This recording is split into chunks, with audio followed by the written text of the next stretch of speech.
Hi friends, అందరికీ ఎలా ఉన్నారు? బాగున్నారా? నేను బాగున్నాను. ఎలా ఉన్నారు? పూజ అంతా నీట్ చేసుకొని పూలు అలంకరించుకొని ఇంట్లో పూజ చేశాను. పూజ కంప్లీట్ అయిన తర్వాత మా ఊళ్ళో ఉన్న హనుమాన్ టెంపుల్కి వెళ్ళాను.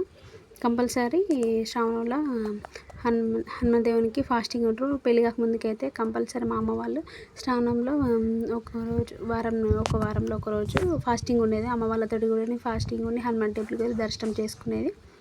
ఇవాళ ఎందుకో టెంపుల్కి వెళ్ళాలనిపించింది. టెంపుల్కి వెళ్ళాము. నేను, మా అక్క వాళ్ళ పాప, మా పాప ముగ్గురం కలిసి వెళ్ళాము. దర్శనం చేసుకున్నాము. చాలా బాగా అనిపించింది టెంపుల్. నేనైతే ఫస్ట్ టైం లోపల ఏదైనా చూసిన పెళ్ళి అయినప్పటి నుంచి, నా పెళ్ళి 2 years అవుతుంది కానీ పెళ్ళి అయిన తర్వాత వెళ్ళాము. కానీ నైట్ 12కి వెళ్ళాము. బయట నుంచి వెళ్ళి కొబ్బరికాయ కొట్టినాం. అప్పుడు చూడలేదు, ఇప్పుడే చూస్తున్నాను. చాలా బాగుంది మా ఊరు టెంపుల్.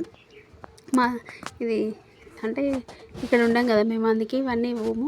ఇక మాకు వాళ్ళ పాప నంది అన్ని దేవుళ్ళు ఉన్న విగ్రహాల ఫోటోలు కూడా అవి ఉన్నాయి అక్కడ, కానీ చూడలేదు నేను ఇప్పుడు, అంటే వీడియో తీయలేదు.